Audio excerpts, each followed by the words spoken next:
અંબાજીમાં પત્રકાર મિત્રો દ્વારા પણ માં અંબાની ધજા ચડાવવામાં આવી.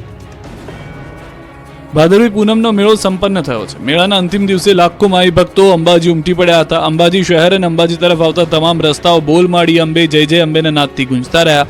અંબાજીમાં પણ ભક્તોનો સાગર ઘૂઘવાયો. લાખો માઈ ભક્તોએ માં અંબાને ધજાઓ ચડાવી. ત્યારે પૂનમના પવિત્ર દિવસે શક્તિપીઠ અંબાજી મંદિરના શિખર પર પત્રકારો દ્વારા પણ ધજા ચડાવવામાં આવી. પત્રકારો સાથે માહિતી વિભાગ દ્વારા પણ ધજા ચડાવાય. સમગ્ર ગુજરાતના માહિતી વિભાગની ટીમ દ્વારા ધજા ચડાવાય. જે દરમિયાન મેળાનું કવરેજ કરવા આવેલા ગુજરાતભરના પત્રકારો, માહિતી વિભાગના કર્મચારીઓ જોડાયા. બોલ માડી અંબે જય જય અંબેના નાદ સાથે માતાજીને ધજા અર્પણ કરી ધજા ચડાવી. સમગ્ર ગુજરાતના લોકોના સ્વાસ્થ્ય માટે અને શાંતિભર્યું વાતાવરણ રહે તે માટે માને પ્રાર્થના કરવામાં આવી. ઊંઝા ઉમિયા ધામમાં ધજા મહોત્સવ પૂર્ણ. 15 લાખથી વધુ ભક્તોએ કર્યા દર્શન. 7 દિવસથી ચાલતા ઊંઝા ઉમિયા ધામ ધજા મહોત્સવની પૂર્ણાહુતિ થઈ. 12 સપ્ટેમ્બરથી શરૂ થયેલા મહાધજા મહોત્સવમાં દેશ વિદેશથી ભક્તો ઉમટી પડ્યા. 7 દિવસ દરમિયાન 15 લાખથી વધુ લોકોએ માના દર્શન કર્યા. ઠેર ઠેરથી ભક્તોએ મા ઉમિયાના ચરણમાં શીશ ઝુકાવીને ધન્યતા અનુભવી. ધજા મહોત્સવના અંતિમ દિવસે ભક્તોની ભારે ભીડ ઉમટી પડી. ઉપરથી પૂનમ હોવાથી સવારથી જ મંદિર માઈ ભક્તોથી ઉભરાયું. સવારથી જ જય માતાજીના નાદથી આકાશ ગુંજી ઉઠ્યું. જાણે કીડિયારું ઉભરાયું હોય તેવા દ્રશ્યો જોવા મળ્યા. માતાજીનો ચાચર ચોક જય ઉમિયાના નાદથી ગુંજી ઉઠ્યો. મા ઉમિયાના દર્શન માટે ભક્તોની લાંબી લાઈનો લાગી. મા ઉમિયાના દર્શન કરી ભક્તો ધન્ય બની ગયા. આ ધજા મહોત્સવના છઠ્ઠા દિવસે બહુચરાજી તાલુકાના પાટીદાર સમાજ દ્વારા 500 કરતાં વધુ ધજાઓ મા ઉમિયાના શિખરે ચડાવવામાં આવી. આ મહોત્સવ દરમિયાન 11,000 કરતાં વધુ ધજા મંદિરના શિખર પર ભક્તોએ ચડાવી. દર કલાકે 168 ધજાઓ મા ઉમિયાના નિજ મંદિરના શિખરે ચડાવવામાં આવી. જગત જનની મા ઉમિયાના પ્રાગટ્યના 1868 વર્ષની ઉજવણી કરવામાં આવી.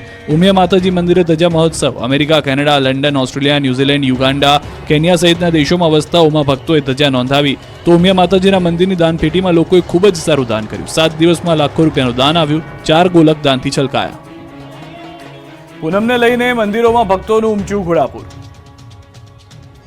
ભાદરવી પૂનમને લઈને મંદિરોમાં ભારે ભીડ જોવા મળી હતી. ભાદરવી પૂનમને લઈ યાત્રાધામ શામળાજીમાં ભક્તોનું ઘોડાપુર ઉમટ્યું. શ્રાદ્ધ પક્ષમાં પિતૃતૃપ્તિ માટે વિષ્ણુ ભગવાનના દર્શનનું અનોખું મહત્વ છે. ત્યારે યાત્રાધામ શામળાજીમાં વહેલી સવારથી ભક્તો મોટી સંખ્યામાં ઉમટી પડ્યા છે. મંદિર પરિસરમાં વહેલી સવારથી જ ભક્તોની લાંબી લાઈનો લાગી હતી. કાળિયા ઠાકરના દર્શન કરી ધન્યતા અનુભવી. ભગવાન શામળિયાને વિશિષ્ટ શણગાર કરાયો. ભગવાનને ખાસ સોનાની વરમાલા પણ સહિત હીરાજડિત મુગટ પહેરાવવામાં આવ્યો. ખાસ કારીગરો દ્વારા તૈયાર કરાયેલા વાઘા ભગવાન શામળિયાને પહેરાવવામાં આવ્યા. આજના દિવસે અલગ અલગ મનોરથના દર્શન થયા. બીજી તરફ સાબરકાંઠાના મંદિરોમાં પણ ભક્તોની ભીડ જોવા મળી. ભાદરવી પૂનમ નિમિત્તે હજારોની સંખ્યામાં માઈ ભક્તોમાં અંબાજીના શરણે પહોંચ્યા. મંદિર ભક્તોથી ઉભરાયું. સાબરકાંઠા જિલ્લાના સ્ટેટ RMB દ્વારા ધજા ચડાવવામાં આવી. હિંમતનગર ખેડબ્રહ્માના RMBના કર્મચારી સહિત અધિકારીઓ ધજા ચડાવી હતી. બોલ મારી અંબે જય જય અંબેના નાદથી સૌ કોઈ જોડાઈ ગયા હતા અને મોટી સંખ્યામાં કર્મચારીઓ મંદિરની પ્રદક્ષિણા કરી ધજા ચડાવતા નજરે પડ્યા. પાવી જેતપુરમાં ભારજ નદી પરના બ્રિજના 2 કટકા થયા. લોકોને ભારે મુશ્કેલી. 30 કિલોમીટરનો ચક્રાવો ખાવા મજબૂર. છોટાઉદેપુર પંથકમાં ભારે વરસાદ બાદ ચારે બાજુ ખાના ખરાબી થઈ. તોડફોડિયા વરસાદથી અનેક રોડના હાલ તો બેહાલ થઈ ગયા. સાથે સાથે પાવી જેતપુર નજીક આવેલી ભારજ નદી ઉપરના બ્રિજના 2 ટુકડા થઈ ગયા. બ્રિજ તૂટ્યાને 1 માસ થઈ ગયો છતાં તંત્રના પેટનું પાણી નથી હલતું, જેના કારણે આ પંથકના લોકોને ભારે હાલાકી થઈ રહી છે.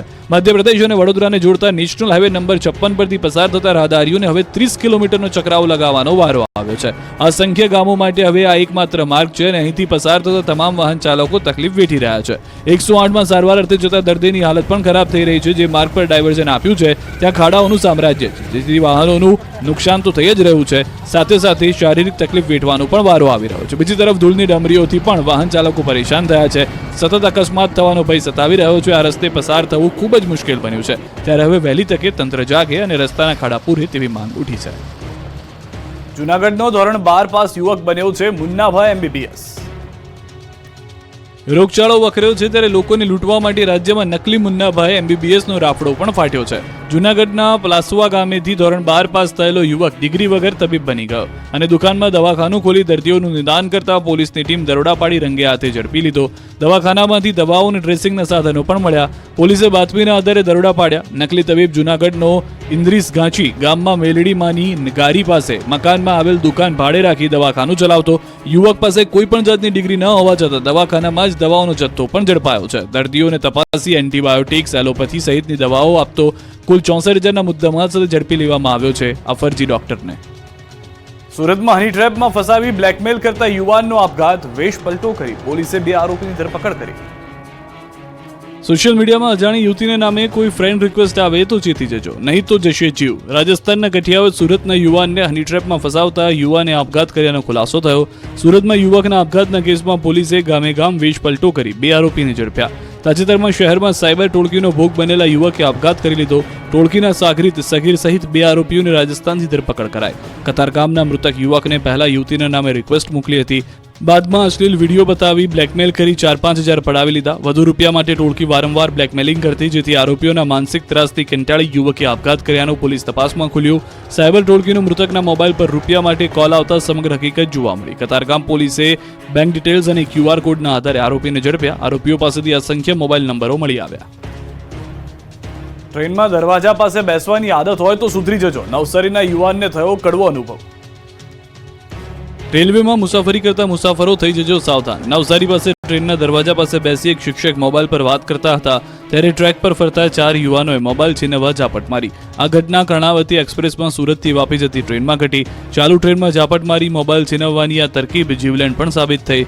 વિજલપુર રેલવે ફાટકથી થોડે દૂર આંબેડકર અને રામનગરની વચ્ચે ઝાપટ વાગતા ફોન નીચે પડી ગયો અને તસ્કર યુવકનો હાથ બેગમાં ભરાઈ જતા ભોગ બનનાર પણ નીચે પટકાયો. 4 તસ્કર યુવકો 50,000ની કિંમતનો મોબાઈલ લઈને યુવાનની ઇજાગ્રસ્ત હાલતમાં મૂકી નાસી ગયા. યુવાન નીચે પટકાતા બંને પગમાં ગંભીર ઇજા થઈ. સ્થાનિકોએ તાત્કાલિક યુવાનને નવસારી સિવિલ હોસ્પિટલમાં સારવાર અર્થે ખસેડ્યો. સિવિલના ડોક્ટરે યુવાનના અસરગ્રસ્ત પગનો કેટલોક ભાગ કાપવાનો નિર્ણય કર્યો. આ સમગ્ર મામલે રેલવે પોલીસે કેસ નોંધી તપાસ શરૂ કરી. અમદાવાદમાં બાળકીના પેટમાંથી નીકળ્યો 1200 ગ્રામ વાળનો ગુચ્છો. અમદાવાદની સોલા સિવિલમાં 13 વર્ષની બાળકીની જટિલ સર્જરી સફળતાપૂર્વક કરાઈ છે. બાળકીના પેટમાંથી 1200 ગ્રામ વાળનો ગુચ્છો સફળતાપૂર્વક કાઢવામાં આવ્યો. બાળકી પેટમાં દુખાવાની ફરિયાદ કરતી, જેના કારણે યુવતીએ અન્ય ઇન્ફેક્શનને પણ ફરિયાદ કરી હતી.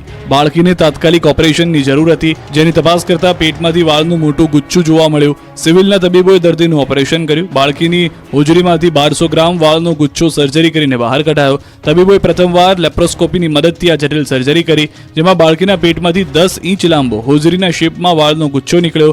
બાળકી રાજસ્થાનના ડુંગરપુરની રહેવાસી છે. બાળકીને વાળ ખાવાની ટેવ હોવાનું જાણવા મળ્યું.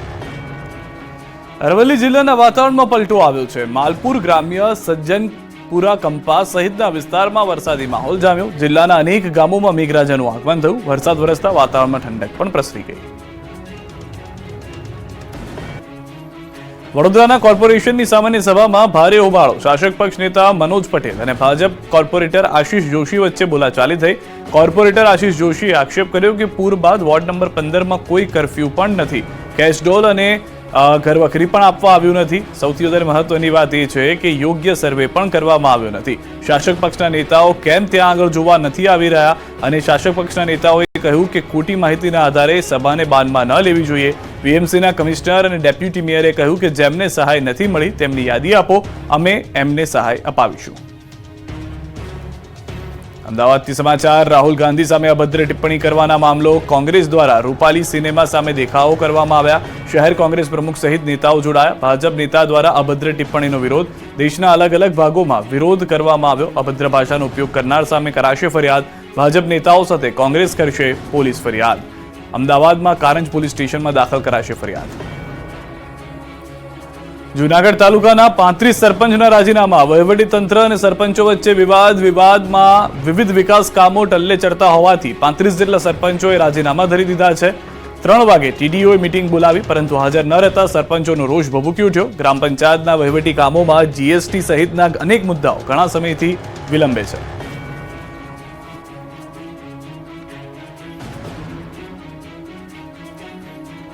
સ્થાનિક સ્વરાજની ચૂંટણી પહેલા ફરી રાજપૂત સમાજે રણ મેદાનમાં ઉતરવાની તૈયારી કરી લીધી. સ્થાનિક સ્વરાજની ચૂંટણી પહેલા ફરી એકવાર ક્ષત્રિય સમાજે આંદોલનની તૈયારી કરી લીધી છે. પરસોત્તમ રૂપાલાના બોલતી નારાજ રાજપૂતો ફરી એકવાર રણ મેદાનમાં ઉતરવાની તૈયારી કરી રહ્યા છે. જોકે આ વખતે મુદ્દો જે રાજનીતિનો નહીં, પણ સમાજની ચિંતા, ચિંતન અને મનોમંથનનો. આ માટે રાજપૂત ક્ષત્રિય શક્તિ અસ્મિતા મંચ બનાવી 20મીએ સંગઠનની તાકાતનું પ્રદર્શન કરશે. 20મી સપ્ટેમ્બરે અમદાવાદના ગોતામાં આવેલા રાજપૂત ભવનમાં મળનારા મહાસંમેલનમાં શક્તિ પ્રદર્શન કરશે. ક્ષત્રિય સમાજને એક કરવા માટે મહાસંગઠન બનાવાશે. આ સંમેલન સમાજના ભાગલા માટે નહીં, પણ સમાજને એક કરવા હેતુ થવું જોઈએ. સમસ્ત ક્ષત્રિય શક્તિ અસ્મિતા મંચ નામના સંગઠનની જાહેરાત કરવામાં આવશે, જેના પ્રમુખ તરીકે ભાવનગરના મહારાજા વિજયરાજસિંહજી ગોહિલની તાજપોશી કરવામાં આવશે. રાજા રજવાડાઓથી લઈ સંસ્થાના આગેવાનોએ આમંત્રણ અપાયું છે. ક્ષત્રિય સમાજના રાજકીય આગેવાનો પણ જોડાશે. 5000થી વધારે લોકો આ સંમેલનમાં હાજર રહે તેવી શક્યતા છે. ભાજપના સદસ્યતા અભિયાનને લઈને ઠેર ઠેર હોબાળો થઈ રહ્યો છે. દેશભરમાં ભાજપનું સદસ્યતા અભિયાન ચાલી રહ્યું છે, ત્યારે મહેસાણાના વિસનગરમાં સભ્ય બનાવવાને લઈને વિવાદ સર્જાયો છે. વિસનગરમાં દર્દીઓને ભાજપ સભ્ય બનાવવાનો આક્ષેપ થતા ખળભળાટ મચી ગયો છે. મહેસાણાના વિસનગરમાં સિવિલમાં દર્દીઓને જાણ થતા હોબાળો મચ્યો. એક વ્યક્તિએ વિડીયો બનાવીને વાયરલ કર્યો. ઇન્જેક્શન લેવા ગયેલા દર્દી પાસે માંગણી કરાઈ. મોબાઈલ નંબર ઓટીપીની માંગ થતી હોવાનો આક્ષેપ છે. બાદમાં સિવિલના કર્મીનો માફી માંગતો વિડીયો પણ વાયરલ થયો.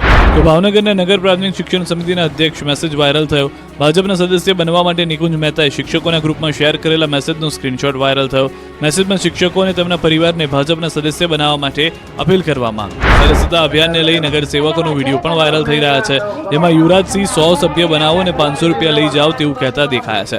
જેને લઈને શહેર ભાજપ પ્રમુખ અભય ચૌહાણે સ્પષ્ટતા કરી, કહ્યું કે પાર્ટી તરફથી આ પ્રકારનું કોઈ આયોજન નથી અને આવી કોઈ સૂચના પણ આપવામાં આવી નથી. બનાસકાંઠામાં ભાજપના સદસ્યતા અભિયાનમાં શિક્ષકો જોડાયા. શિક્ષકોના ફોટા ભાજપ પ્રમુખ કીર્તિસિંહ વાઘેલા સાથે વાયરલ થયા. શિક્ષકોને ભાજપના સભ્ય બનાવતા અનેક સવાલો ઊભા થયા. મિશ્ર ઋતુના કારણે રાજ્યમાં વકર્યો રોગચાળો, ઘરે ઘરે માંદગીના ખાટલા. રાજ્યમાં રોગચાળાએ માજા મૂકી છે. બેવડી ઋતુના કારણે મચ્છરજન્ય અને પાણીજન્ય રોગચાળો વકર્યો છે, જેના કારણે હોસ્પિટલો દર્દીઓથી ઉભરાઈ રહી છે. રાજકોટ, સુરત અને અમદાવાદના દ્રશ્યો જુઓ. સિવિલ હોસ્પિટલમાં દર્દીઓની લાઈન લાગી છે. ડેન્ગ્યુના કેસમાં અચાનક ઉછાળો જોવા મળ્યો છે. સૌથી ખરાબ હાલત છે સુરતની. સુરતમાં મિશ્ર ઋતુના કારણે રોગચાળાએ માથું ઉંચકતા સુરતની હોસ્પિટલમાં બેડ ખૂટી પડ્યા છે. સુરતમાં મચ્છર અને પાણીજન્ય રોગોમાં વધારો થયો. બાળકોમાં શરદી, ખાંસી, ઝાડા ઉલટીના કેસોમાં વધારો થયો. નવી સિવિલ હોસ્પિટલમાં બાળ રોગની ઓપીડી ઉભરાઈ છે. ડેન્ગ્યુના સૌથી વધુ કેસ નોંધાઈ રહ્યા છે. તો રાજકોટમાં પણ ડેન્ગ્યુના કેસમાં અચાનક ઉછાળો આવ્યો છે. 29 કેસ નોંધાયા. સામાન્ય બીમારીના 2342 કેસ, શરદી ઉધરસના 1239 કેસ નોંધાયા. તાવના 739 કેસ, ઝાડા ઉલટીના 359 કેસ, તો ટાઇફોઇડના 5 કેસ, કમળાના 2 કેસ, તો મેલેરિયાના 2, ચિકનગુનિયાનો 1 કેસ નોંધાયો છે. મિશ્ર ઋતુની અસરમાં વાયરલ અને મચ્છરજન્ય બીમારીના કેસ અચાનક વધ્યા છે. ડબલ ઋતુમાં સ્વાસ્થ્યની કાળજી રાખવી ઉપરાંત લક્ષણો દેખાય તો તબીબોનો સંપર્ક કરવા પણ સલાહ અપાઈ રહી છે.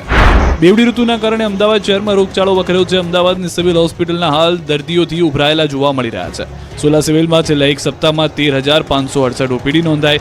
એમાં પણ મચ્છરજન્ય રોગચાળાએ તો માજા મૂકી છે. એક સપ્તાહમાં ડેન્ગ્યુના 116 કેસ, જ્યારે મેલેરિયાના 29 કેસ નોંધાયા, જ્યારે વાયરલ ઇન્ફેક્શનના 2072, ચિકનગુનિયાના 14 અને સ્વાઇન ફ્લૂના 10 કેસ નોંધાયા. વધી રહેલા રોગચાળાને લઈને સોલા સિવિલના ARMO લોકોને સ્વાસ્થ્યની કાળજી લેવા સલાહ આપી રહ્યા છે. સુરતની નવી સિવિલ હોસ્પિટલમાં જર્જરિત મિલકત અંગે કાયદા કથા સંસ્થા દ્વારા 1 દિવસના ધરણા. સુરત શહેર સહિત અનેક જિલ્લાના ગરીબ તેમજ મધ્યમ વર્ગના લોકો માટે આશીર્વાદ સમાન સુરત નવી સિવિલ હોસ્પિટલ જર્જરિત બની ગઈ છે.